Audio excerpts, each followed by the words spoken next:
Hello. I'm really glad you're here tonight. This hour is different from the rest of the day. It doesn't ask you to decide anything.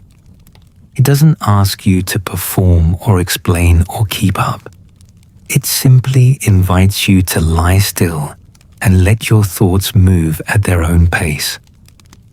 As the years pass, nighttime becomes a kind of companion, a place where the mind is free to wander without interruption, where memories return, not urgently but patiently, where understanding settles in quietly without needing words. Later in life, the mind doesn't race the way it once did. It reflects, it revisits, it connects dots that once seemed unrelated. And it does this most honestly when the lights are off and the world has gone silent. Tonight, this space is for something particular, something that visits nearly everyone who has lived long enough and loved deeply enough and tried hard enough to have anything worth looking back on. Tonight, this space is for your regrets and for your hopes. Not the sharp, fresh regrets of someone still in the early chapters of their story, but the softer, more layered kind that come only with age, the kind that shimmer the way starlight shimmers, distant and quietly beautiful, and sometimes, on certain nights, quietly aching. And for your hopes too, the silver kind, the kind that don't look like the bright, bold, almost reckless hopes of your younger years. Something quieter than those, something steadier, something more honest, something that has survived enough to be believed. This space is for those thoughts, the ones that don't surface during the day, the ones that arrive only when you're alone with yourself, resting, remembering, and gently making sense of a long, lived-in life. So take a slow breath, let your body soften into the bed, and allow this night to meet you exactly where you are. Before we begin, if this kind of honest, gentle reflection speaks to you, take a moment to like this video and subscribe to the channel. And down in the comments, tell me where you're listening from and what time it is where you are right now. There's something comforting about knowing we're all here together, scattered across time zones, but united in these late hours when the world finally grows still. So settle in, adjust your pillows, find a comfortable position, and know that for the next hour, you're not alone in whatever wisdom you're carrying, whatever understanding you've earned, whatever truths rise to the surface when the lights go out. Let's begin. You're lying here in the dark, and somewhere above you, beyond the ceiling and the roof, and the quiet layered weight of the night sky, the stars are out. They're always out, of course, even when the clouds hide them, even when the city light drowns them out, even when you can't see them at all. The stars are always there, burning in the dark, patient and ancient and indifferent to the rushing urgency of human schedules. They have been burning since long before you were born. They will be burning long after everything you know has been transformed beyond recognition. There is something about stars that has always belonged to this hour, to this particular darkness, to the people lying awake in the still middle of the night, staring at the ceiling above them and thinking, really thinking, about their lives. People have done this as long as there have been people. Lay down under open skies, or lay inside and imagined the sky above, and looked at those ancient lights and asked the oldest questions. Did I do enough? Did I love well? Was I the person I was supposed to be? What do I still hope for? What do I still believe is possible? These are starlit questions. They don't have answers you can write down or prove or settle once and for all. They shimmer and shift depending on the night, depending on where you are in your life, depending on what you're carrying in your chest when you ask them. And tonight, you are carrying something. You always are at this hour. Maybe it's a specific memory that surfaced today, completely unprompted, catching you off guard in the middle of something ordinary. Maybe it's a feeling without a clear source, a gentle, persistent ache that has been with you for days or weeks or even years, present but unnamed. Maybe it's a question you have never quite been able to answer, about a choice you made or failed to make, a road you took or left behind, a version of yourself you stepped into or stepped away from. Whatever you're carrying tonight, you don't need to put it down. Not yet. You're allowed to hold it here, to examine it in the soft, private light of this hour, to turn it over slowly and look at it from every angle and allow it to be exactly as complicated as it actually is, because you've earned that. The right to complexity, the right to hold contradictions without forcing a resolution, the right to say this was good and this was also hard, and I'm not entirely sure I would change it. And also there are nights when I wish I'd done it differently. All of these can be true simultaneously. In a life honestly lived, they usually are. You've lived long enough to understand something that younger people are still years away from learning. That regret and hope are not opposites of one another. They are companions. They travel together through a life. They live in the same part of the heart. And in the small hours of the night, they settle down beside each other and speak quietly. And if you are still enough, if you stop fighting the silence long enough, you can hear what they are saying to each other. The word regret carries weight, a kind of darkness. People say it the way they say failure, like something to be avoided, something to be ashamed of, something that proves you got things wrong. But you know better than that now. You've had enough years to understand that regret is not the opposite of a well-lived life. It's evidence of one. You can only regret what you cared about. You can only grieve what was real to you. The things you regret are the places where you were most awake, most invested, most human. They are the record of your caring. And that record, even when it hurts to read, is worth something. It is worth a great deal. The things that rise in the starlit hours are not trivial. They are not petty or small. They are the places where you were most fully yourself, even when yourself was imperfect, especially when yourself was imperfect. And now you think about the word silver, about what silver hopes actually are, and what makes them different from what came before. Silver isn't gold. It doesn't announce itself the way gold does. It doesn't catch the light dramatically or demand attention or insist on being the most important thing in the room. But silver has its own beauty, a cooler, quieter, more considered beauty, a beauty that deepens with time, with the slow accumulation of tarnishing and polishing and being used and worn and valued not for its newness, but for its history.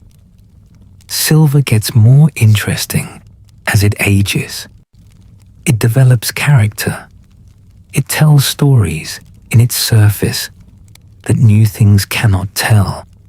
The marks and the patina and the slight unevenness of something that has been through something. These are not flaws. They are the proof of a life in use. Your hopes are silver now. They don't look like the bright, blazing, sometimes reckless hopes of your 20s and 30s. Those were gold hopes. Loud and certain and convinced that everything was possible and that you specifically were going to achieve all of it. Those hopes had no shadow in them, no texture, no complexity earned through disappointment. They were beautiful in their way, the way new things are beautiful, but they were also fragile in a way you didn't know yet. Your silver hopes are different. They have survived. They have been tested and delayed and sometimes deferred for so long it felt like they'd been abandoned. And yet here they still are, quieter, warmer, more reliable. They burn like coals that have been going a long time, reduced from the roaring blaze of their beginning to something steadier. Something that holds heat through the entire night. But before the hopes, the regrets, because they need to be acknowledged before they'll settle. They need to be genuinely seen before they'll allow you to rest. There is a particular quality to nighttime regret that is different from the way regret feels during the day. During the day, you can manage it. You can keep moving, keep busy, keep the noise of ordinary life loud enough to push the harder thoughts to the edges of your awareness. During the day, regret is something you carry in your peripheral vision. You know it's there, but you don't have to look directly at it.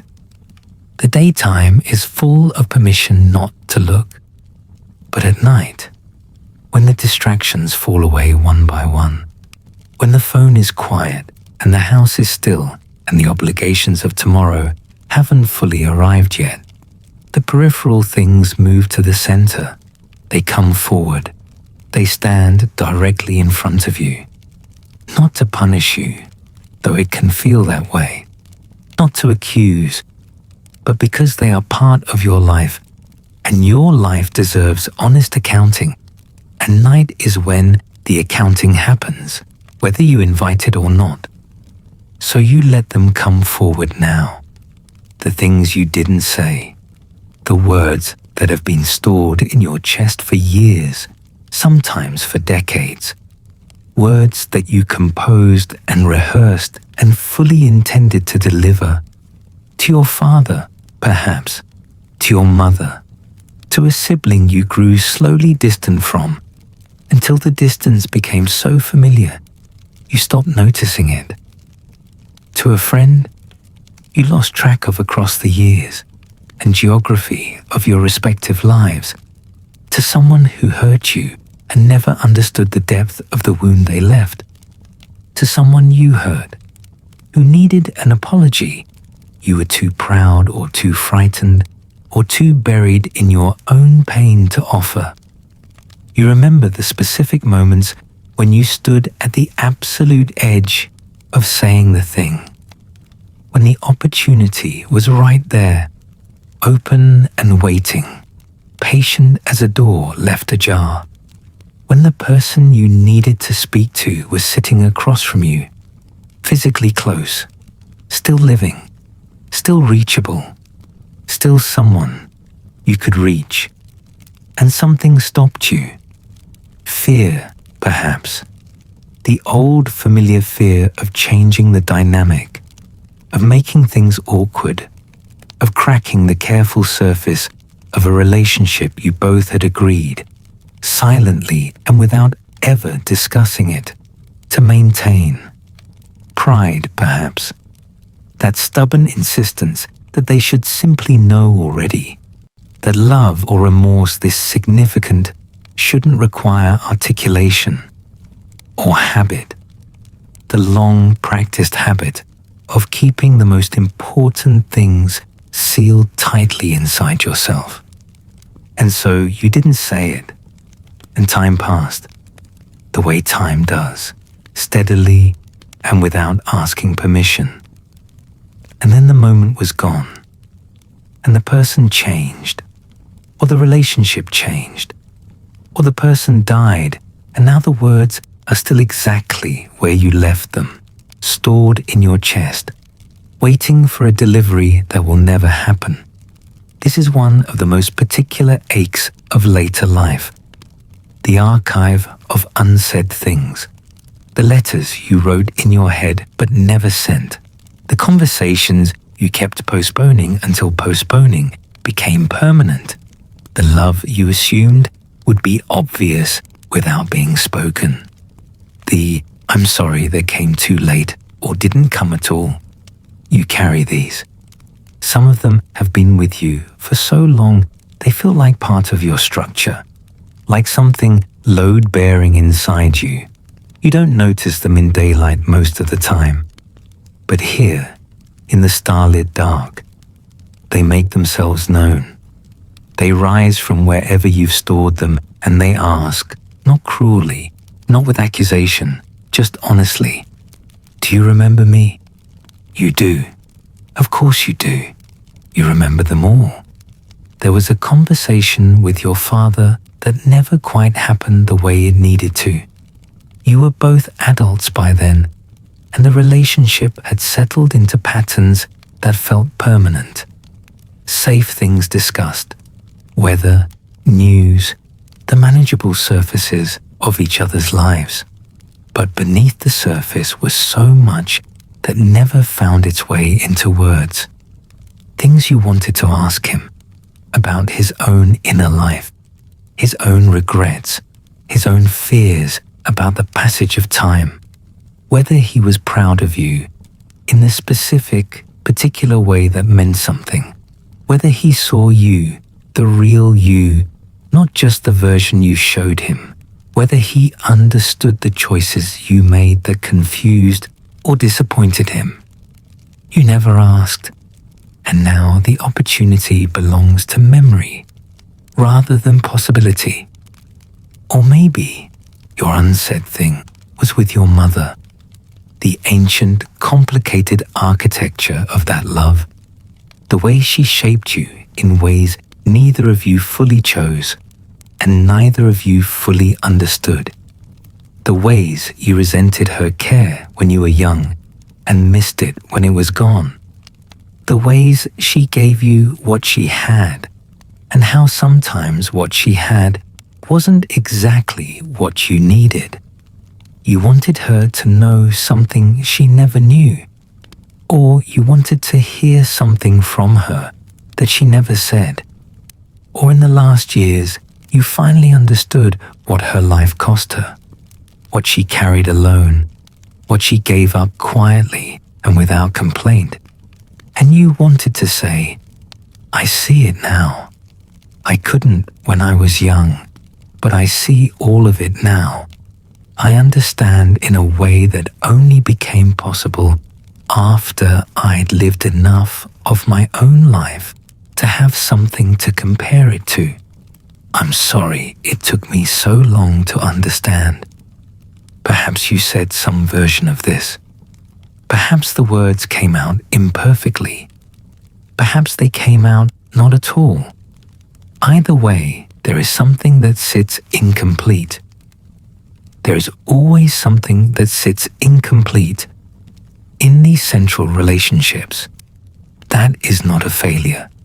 That is the nature of love between people who are both imperfect, both limited, both doing their best with what they knew at the time.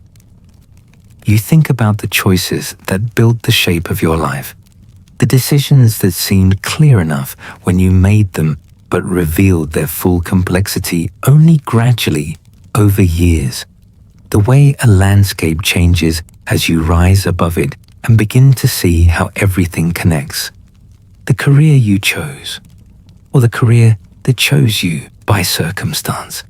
The city you moved to, the city you left behind and sometimes still miss at unexpected moments, the opportunities you reached for and the ones you let pass, either because you were afraid or exhausted or genuinely convinced that better ones were coming, that this wasn't the right one, that you had more time. There was a version of your life that didn't happen. You've always been aware of it, hovering just at the edge of consciousness, that other life, the one that branched away at some pivotal point and followed a completely different trajectory. You made a choice, or a choice was made for you, by someone or something outside your control, and the path you didn't take became a kind of ghost that has walked beside your actual life ever since. Not haunting you exactly, but present, occasionally visible.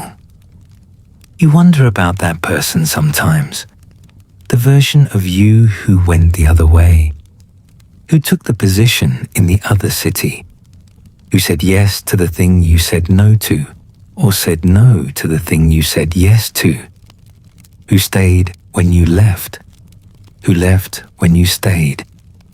You wonder if they found what they were looking for, if they have their own late-night regrets about the road they didn't take, which was your road, the one you actually lived. Probably yes. Probably every version of you, in every life you might have lived, would arrive eventually at this same place, lying in the dark, listening to the quiet, turning over the same fundamental questions. This doesn't mean the choices you made were wrong. It means your life had genuine weight, real consequence. It means the choices mattered enough to be worth wondering about. That is not a small thing. You chose the work that consumed the productive decades of your life, and the work was meaningful, or it was necessary, or it was simply what you knew how to do and what gave you the most reliable sense of purpose. But there were years when the work asked more of you than it should have, when it took the hours that belonged to other things, when you sat at your desk or stood at your station or moved through your obligations while somewhere else, simultaneously, your children were growing and your parents were aging and your friendships were slowly going quiet from lack of attention. You were providing. You were showing up in the way you had been taught was responsible, was correct, was what a good person did. But something underneath, some quieter part of you that watched from a distance, knew even then that presence has more than one meaning, that being in the room is not the same as being present in the room, and the people you loved could feel the difference, even if they never put it into words. Those hours live in you now. They come back at night, not to punish you, though it can feel that way, but because they are part of your honest ledger. And a life honestly lived requires looking at the ledger with open eyes. The school events you missed, the dinners where your body was at the table but your mind was still somewhere in the problems of the day, the phone calls you cut short because there was something you needed to get back to, the moments you were too depleted to be fully there, so you were present in form, but absent in the way that actually matters, and the people sitting across from you could feel it even if they were too kind to say so. You think about love, about all the forms it took over the course of your life, about the people you loved and the particular way you loved each of them, and whether the love you gave was as close to the love they needed as you could manage. There are loves you didn't fight for when fighting might have changed everything. relationships you allowed to erode, because the fight felt too uncertain, too exhausting, too much like an admission that things had gotten worse than you wanted to acknowledge. You were private, possibly, reserved in the way some people are, the kind of reserve that other people mistake for coolness, but is actually closer to fear. Fear of exposure, fear of saying the vulnerable thing and having it received badly, fear of the particular humiliation of trying openly and still failing. And so you stayed quiet when you should have spoken, and the silence was interpreted as disinterest, or as withdrawal, or as confirmation that you didn't care enough to try. And the person you loved quietly took that interpretation and eventually, slowly, stopped waiting for a different signal. And the relationship changed shape in ways that couldn't easily be undone. There are loves you took for granted, the steadiest, most faithful loves of your life, the ones that showed up without drama or demand, that chose you reliably across years and through difficulties and without making you feel the weight of the choosing. These are the loves that are easiest to stop seeing clearly. When someone always chooses you, you stop thinking consciously about choosing them back. The reciprocity becomes assumed. The gratitude becomes background noise.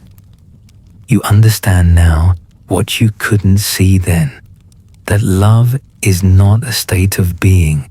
It's an ongoing practice. It's not something you have.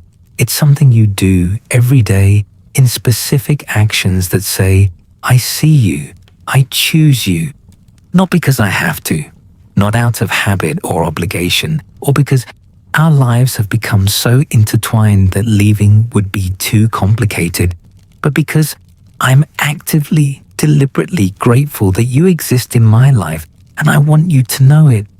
And yet, despite all of it, beneath the weight of the unsaid things and the absent hours and the loves imperfectly tended, despite all of it running through everything like a thread, not cancelling any of it, but coexisting with all of it, there is something else. Something that says, even so. Even counting every missed moment, an undelivered word and road you didn't take. Even holding the full, honest weight of the choices you made and the ones you failed to make. Even then, you made it here, to this night, to this bed, and this quiet and this darkness with the stars burning patiently beyond it. You're still breathing. Your heart is still working. The people you love are somewhere in the world, reachable or nearby.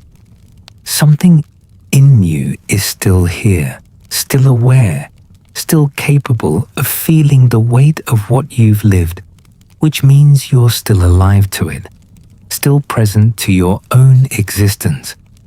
That is not nothing.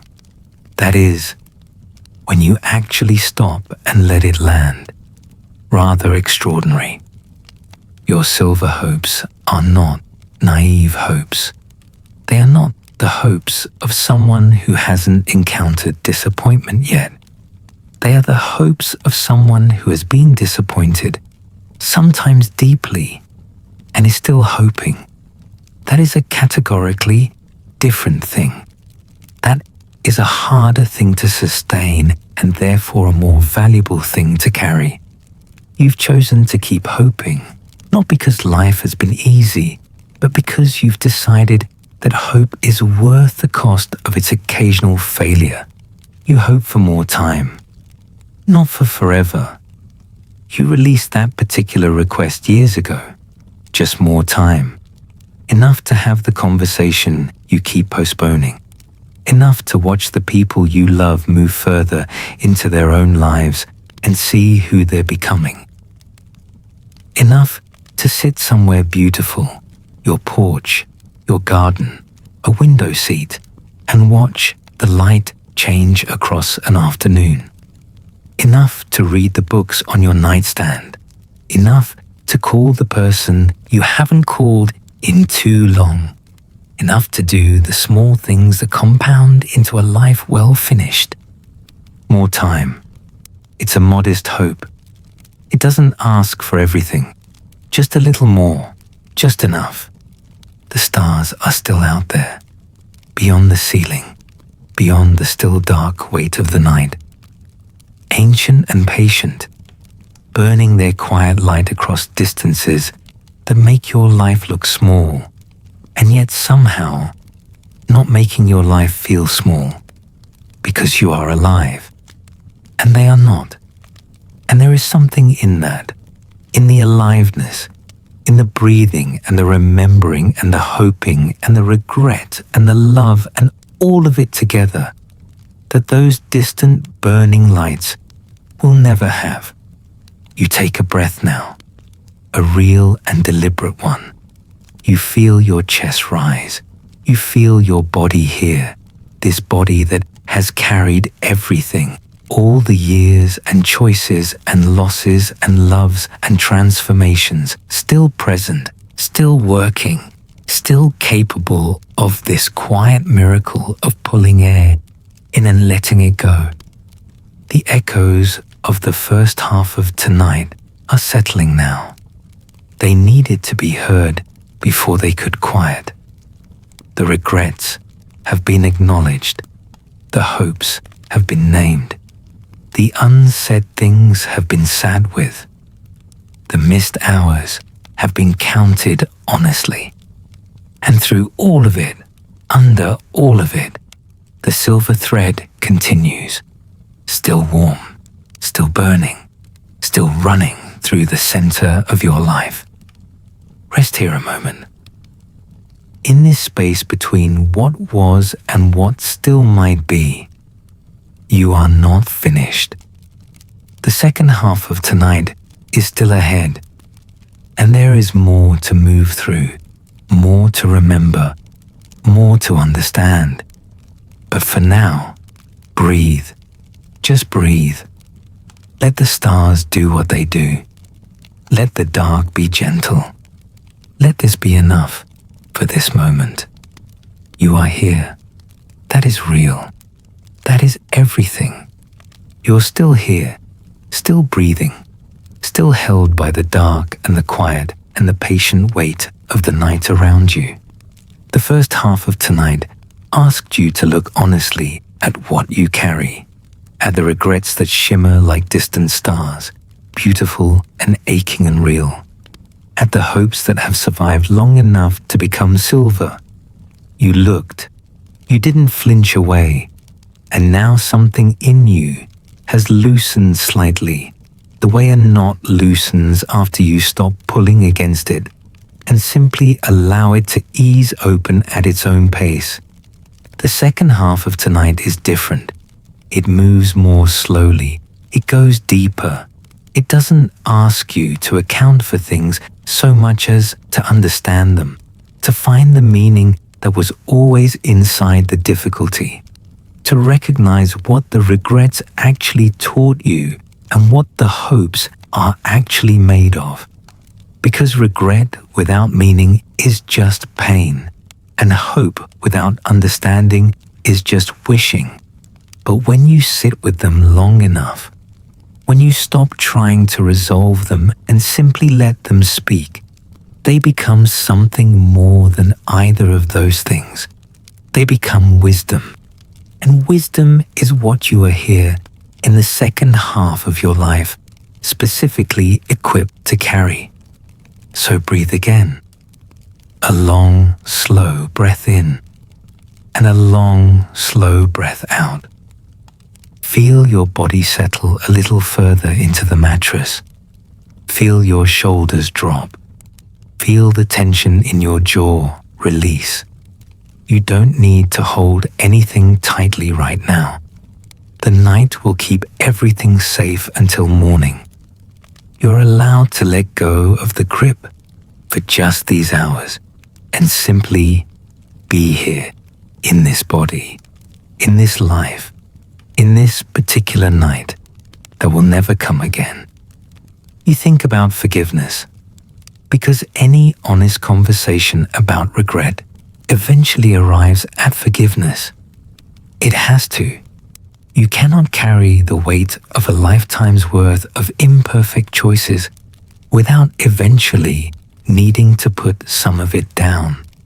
And putting it down requires forgiveness, not the shallow, performative kind that gets offered and withdrawn, not the kind that comes with conditions or that keeps a private ledger of what was forgiven and what wasn't, but the real kind, the kind that doesn't excuse anything but releases it, the kind that says, "This happened, it was real, it caused real harm, and I am choosing to stop letting it determine the weight of every day I have left." You need to forgive yourself for some things. This is, for most people, the harder direction. Other people's offenses tend to feel more forgivable over time, softened by distance and the gradual recognition that they too were doing their best with what they knew and who they were. But your own offenses stay sharp longer. You remember them with more precision. You were there for every one of them. You know exactly what you knew at the time and exactly how much better you could have done, which makes the gap between what you did and what was possible feel like an accusation rather than just a fact. But the gap between what you did and what was possible existed because you were a human being in the middle of a life, not a finished person with perfect knowledge looking back. The you who made those choices was working with incomplete information and real limitations and wounds of your own that hadn't fully healed yet. The you who was sometimes absent, sometimes unkind, sometimes selfish, sometimes cowardly, was also someone carrying things that were heavy, trying to manage more than one person could reasonably manage, trying to be enough when the demand for enough exceeded your supply. You were not always enough. That is true. And also, you were trying. Both of these are true. And the you who is lying here tonight, holding the honest ledger of it all, who did not look away, who did not make excuses, who simply sat with it and said, yes, this is what happened. Yes, this is what I did and didn't do. That version of you has already done something remarkable. Most people don't get here. Most people spend entire lifetimes building walls between themselves and their own honest accounting. You didn't. You came here tonight and you looked, and that matters. Forgiving yourself doesn't mean declaring that everything was fine. It means acknowledging that a person who was doing their best, who was limited and frightened and sometimes wrong, deserves the same compassion you would extend to anyone else you loved who was doing their best, limited and frightened and sometimes wrong. You would not withhold forgiveness from a friend who described what you've done. You would sit with them and say, you were human. You couldn't have known. You were trying. Let it go now. You would say that to someone you loved without hesitation. Say it to yourself with the same tenderness, with the same patient kindness. You are someone who deserves it too. You think about the friendships that faded, not the ones that ended dramatically, in conflict or betrayal. Those have their own kind of clarity, a definite breakpoint you can locate. But the ones that simply dimmed, that grew gradually quieter, that went from weekly conversations to monthly, to occasional, to the Christmas card that eventually stopped coming because you hadn't been in touch for so long that sending one felt more like reopening a wound than maintaining a connection. There were people you loved in a specific era of your life who simply drifted beyond reach as the eras changed.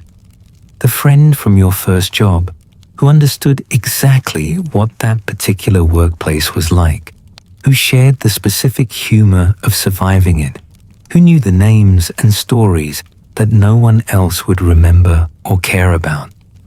You don't know where they are now. You haven't known for years, decades maybe. And there are nights like this one, when you think about them with a warmth so specific, it surprises you. You hope they are well. You hope their life turned out better than the difficulties you witnessed them going through back then. You hope someone has been kind to them.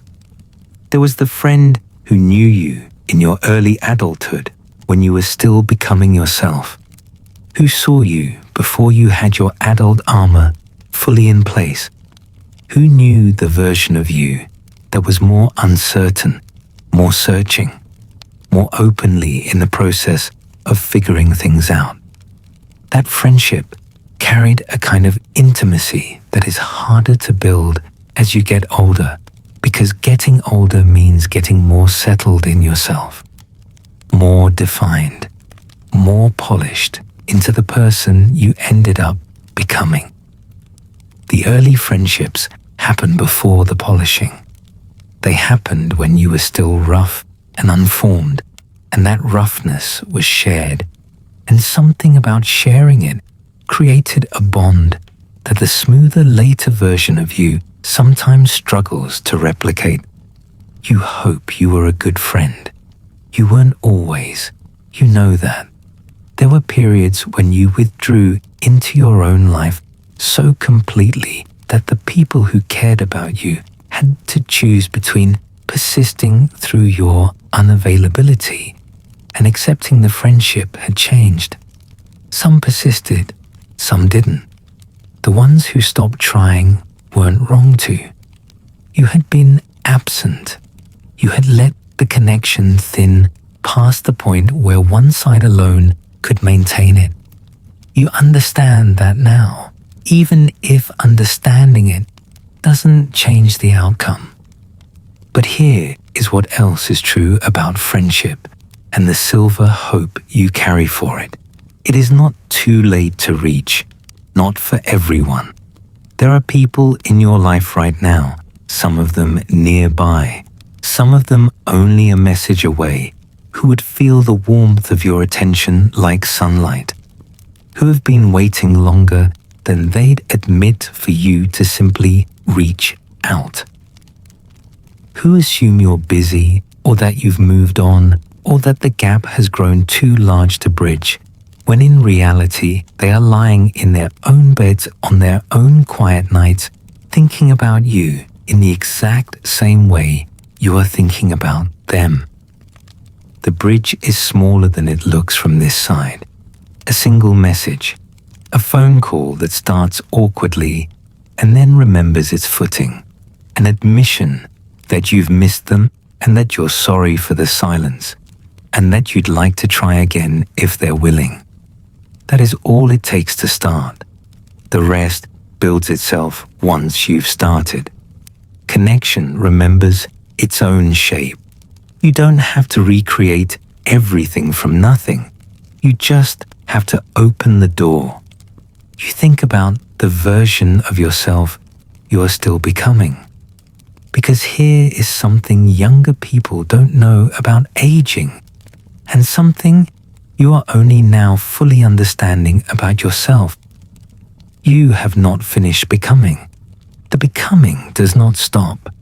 It slows, perhaps. It changes its character. It becomes less about construction and more about refinement. Less about building the structure and more about understanding what the structure was always for. But it doesn't stop. Not while you're breathing. There are things you are still learning, things that only become available to understand at this particular point in a life. You couldn't have understood them at 30 or 40 or even 50 because you hadn't lived enough yet to have the necessary material. Understanding requires experience, the way a photograph requires light. Certain pictures can only be taken when the conditions are right, and some of the most important pictures of a life can only be taken now, at this particular angle, with this particular quality of accumulated light. You are more patient than you used to be, not perfectly patient, but more. The things that used to make you sharp or reactive or quick to judge, many of them have lost their ability to provoke the same response. You've seen enough to know that most difficult people are difficult because they're in pain, not because they're malicious. You've been difficult yourself, in pain yourself, and you know how that feels from the inside. That knowledge softens you, not into someone who accepts mistreatment, but into someone who can see past behavior to the wound beneath it. That is a form of wisdom. It took a long time to earn, and it is genuinely valuable. You are more honest than you used to be. The performance is less interesting now. You spent years carefully managing how you appeared to others, curating the version of yourself that got presented to the world, keeping the difficulties private, showing the confident face, expressing the views that were socially safe and withholding the ones that weren't. That performance required enormous energy, and it earned you a life that was sometimes less real than it could have been. A life lived slightly at a remove from your own actual interior. But now the performance has less appeal. Not because you no longer care what people think. You're human, you still care. But because you've run the calculation and found that the cost of the performance outweighs its returns.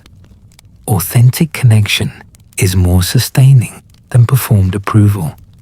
A smaller number of people who actually know you is worth more than a larger number of people who know only your carefully managed surface. You'd rather be genuinely loved by a few than strategically admired by many. This is a silver hope. This is something you are still moving toward, still practicing, still imperfect at, but genuinely trying for. To be real, to let people see the actual you, not just the composed version, and to trust that the actual you is worth seeing. You think about the night sky, about what it means that the light reaching you from distant stars left those stars thousands of years ago, that some of those stars are gone now, burned out, collapsed, transformed beyond recognition, and yet their light is still traveling, still arriving, still reaching eyes that look up and receive it across distances that make the concept of distance inadequate. Your life is like that. The things you did in the early chapters are still sending light forward. The kindnesses you offered years ago are still shining in someone somewhere. The encouragement you gave a child or a student or a younger colleague who was struggling, that still lives in them, still shapes how they move through the world, still affects every person they in turn have helped or shaped. You can't trace it. You'll never know the full geography of your own influence. But it is there, traveling forward in ways you cannot see from here.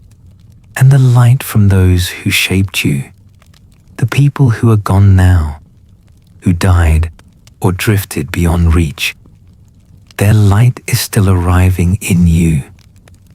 Every time you respond with patience, you learned from watching someone patient.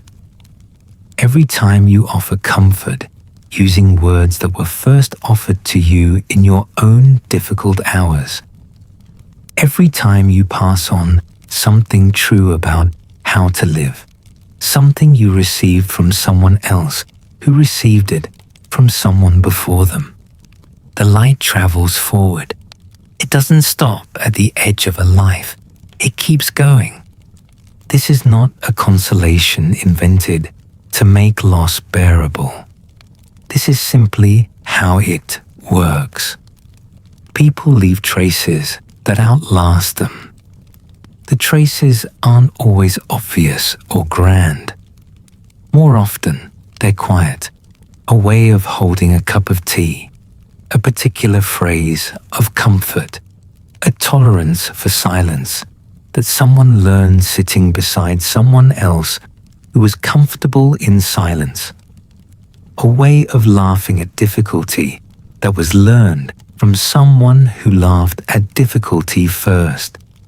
These traces move through generations like light through dark space, still warm, still illuminating, still capable of helping someone find their way. You are a carrier of light that was given to you, and you are a source of light that you are still giving. Both of these things are true right now, tonight, while you are lying here in the dark, believing perhaps that you are simply resting. You are not simply resting.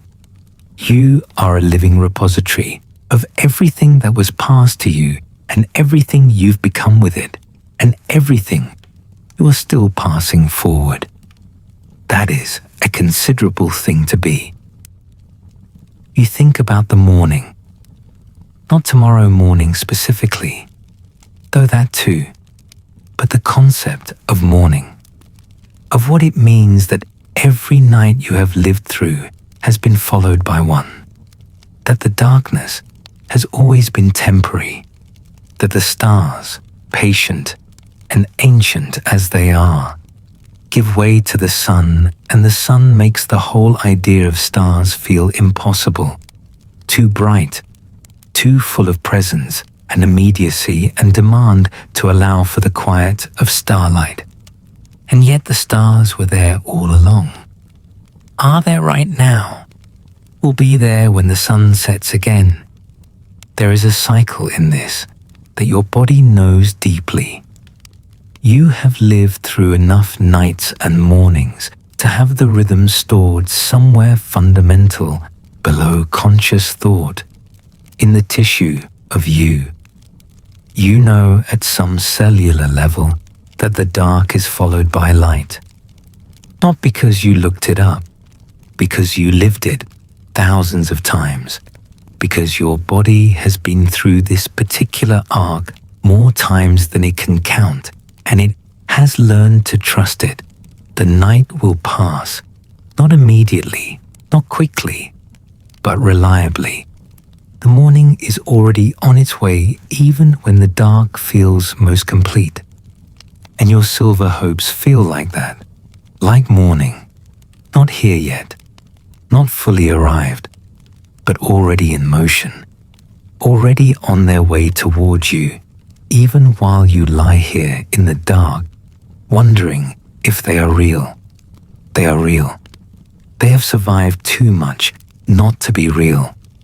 They have outlasted so many challenges to their existence, so many seasons when the circumstances of your life seem designed to extinguish them. And they are still here, still present, still warm and available when you reach for them in the quiet. That is not fragility. That is extraordinary durability. That is something you should trust. You think about what you want the rest of your life to feel like, not what you want it to contain, not the list of achievements or destinations or experiences, though those matter too, but the felt quality of it, the texture, the emotional temperature, the thing that at the end of all remaining days, you would recognize as having been the actual point. You wanted to feel present. That is the first and most fundamental thing. You want to be in the moments as they're happening, rather than thinking about the next thing or processing the last thing while the current thing passes unattended. You've spent so much of your life slightly ahead of or behind yourself, planning while things were happening, reviewing while new things were beginning, living in anticipation or retrospect while the actual present moment waited patiently for your attention, which it sometimes got and sometimes didn't. Presence is the hope that encompasses all the others. If you are present, you receive what is actually here, the conversation in front of you, rather than the conversation you're composing in your head, the face of the person across from you rather than the general idea of them, the taste of the food, the feeling of the sun, the specific quality of this particular afternoon light in this particular place that will never be exactly replicated again. Presence is the mechanism through which all experience becomes fully real. Without it, you move through your life like a person moving through a museum without really looking at anything, aware that it was all there somewhere, but not having actually seen any of it. You want more looking, real looking, the kind where you stop and let something fully land, the kind that sometimes makes your eyes fill without warning, because you suddenly see something so completely that the beauty of it becomes too large to contain. You want more honesty in your conversations and in your relationships and in the way you present yourself to the world. You're done with versions of yourself that don't quite fit, done with the energy it costs to maintain them. You want the relief of being genuinely known and finding that genuinely known is still enough, is more than enough, is actually, finally, everything you needed it to be. You want more tenderness toward the people in your life, toward strangers who are struggling in ways you can't see, toward younger people who are in the middle of chapters you've already finished and who don't yet have what they need to understand what they're going through, and toward yourself. This is the hardest one, the tenderness toward yourself. But it is the one that makes all the others possible. You cannot sustain genuine tenderness outward when you are treating yourself with harshness inward. You have to find a way to be, at minimum, as kind to yourself as you are to the people you most love. You have earned that. You are old enough and have been through enough to deserve your own gentleness. The night is at its deepest now. You can feel it. The particular quality of the hours between 2 and 4 in the morning, when the world is most thoroughly quiet, when even the late-night sounds have stilled and there is a genuine, almost physical silence that you can feel against your skin. The stars are at their most vivid now, though you can't see them from here. This is the hour when they are fullest and most themselves, undiluted by dusk or dawn, purely present in the dark they were made for. And you are still here, still awake or half awake, in the place between waking and sleep where the most honest thinking happens. You have been through everything tonight. You have sat with the regrets, not as punishments, but as records of your caring. You have acknowledged the unsaid things, the missed moments, the loves imperfectly tended. You have named the silver hopes, the morning that is always coming, the light still traveling from everything that has already happened and from everyone who has already loved you. You have found the thread of meaning running through all of it. And now the work of the night is nearly done. Not because you've resolved everything. You haven't. Resolution is not the point. The point was presence. The point was honesty. The point was sitting here, under the dark and the stars, and allowing your life to be exactly what it is. Complicated and full and imperfect and real and still ongoing, still capable of surprising you, still carrying in its center the warm, unextinguishable light of everything you have loved and everyone who has loved you. You are someone who has lived. That sounds simple. It is enormous. You have felt the specific weight of grief that only comes from having loved something enough to lose it. You have felt the specific quality of joy that only comes from having wanted something long enough and worked for it hard enough to finally have it. You have felt the terror of not knowing what came next and the relief of finding out and the strange bittersweet quality of the good things ending and the difficult things teaching you something you needed to know. You have been a child who needed someone. You have been the someone that a child needed. You have been lost. You have been found. You have been broken. Opened by loss and rebuilt by time and care and your own stubborn refusal to stop entirely. You have been loved, even when you couldn't feel it, even when you were too defended to receive it. You have been the love in someone else's life, even when you doubted your own worth. You are the sum of all of this, every night and every morning, every choice and every consequence, every word said and unsaid, every road taken and left, every person encountered and shaped by and shaped. You are the whole of it, not just the good parts, not just the presentable parts, all of it. And you are enough. Let the stars witness this now. Let the ancient patient light from those distant burning places fall across this room and this bed and this body that has carried so much, and let it simply see you. Not the composed version, not the version you show when people are watching, the real version, the tired, wise, aching, grateful, complicated, still hoping, still here version, the one lying in the dark in the middle of the night, holding a lifetime in their chest and breathing slowly and continuing, simply continuing, because continuing is itself a form of courage that doesn't always announce itself as such.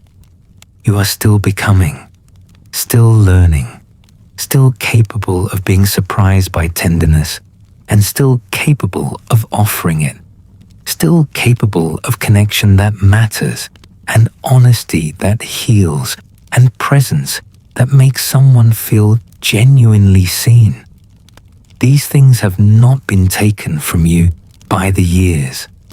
They have been deepened by them, enriched by them, made more real and more available by the simple fact of having been through enough to know that they are what matters.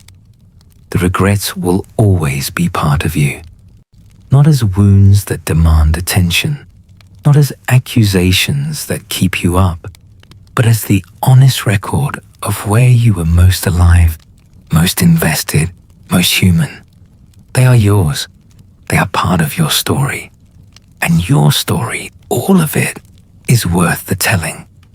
The hopes will always be with you too, quieter than they once were, more durable, more honest about what they are asking for, and more certain that what they're asking for is real and reachable. They will be there in the morning when you open your eyes. They will be there in the afternoon when you make a small decision to show up more fully, to reach out, to say the thing, to receive the moment with your whole attention. They will be there in every evening that follows this night, waiting to be tended, asking only that you continue to believe they are worth carrying. You believe they are worth carrying. That is why you are here. That is why you stayed with this night all the way to its end, through the honest accounting and the tender forgiveness and the slow deepening understanding of what your life has been and what it still is.